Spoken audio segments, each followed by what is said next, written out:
কোনো সমবাহু ত্রিভুজের প্রতি বাহুর দৈর্ঘ্য সেকেন্ডে √3 সেন্টিমিটার হারে এবং তার ক্ষেত্রফল সেকেন্ডে 12 বর্গ সেমি হারে বৃদ্ধি পেলে তার বাহুর দৈর্ঘ্য নির্ণয় করো।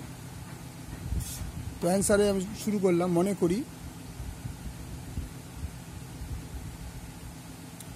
করি সমবাহু ত্রিভুজের প্রতিটি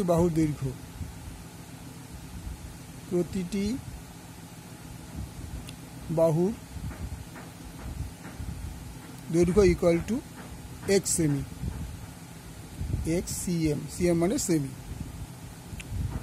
সুতরাং প্রশ্নানুসারে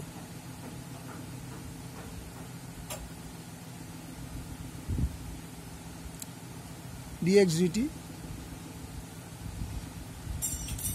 ইকুয়াল টু √3। অনেকক্ষণ বলেই দিয়েছে দৈর্ঘ্য সেকেন্ডে এত হারে বাড়ে। ত্রিভুজের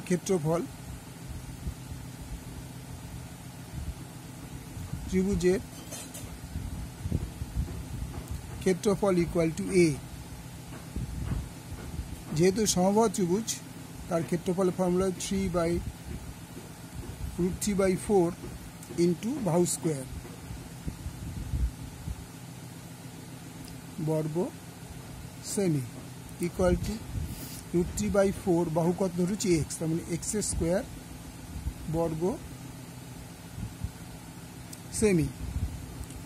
সুতরাং তাহলে কি দেওয়া হবে dA dt। তাহলে আমার √3/4টা তো বাইরে অলওয়েজ থাকবে, আর এর ডিফারেন্সিয়েট হবে 2x dx dt। Okay, equal to,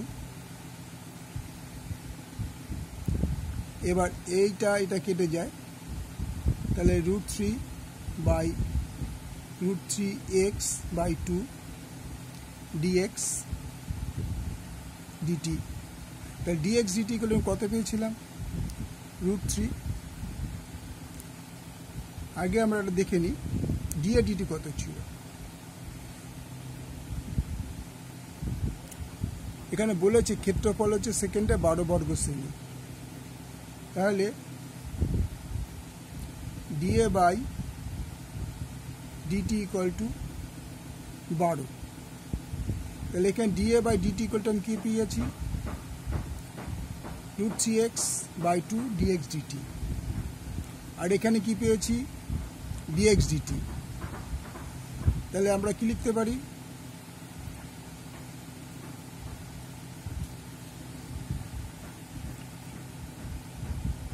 আমরা লিখতে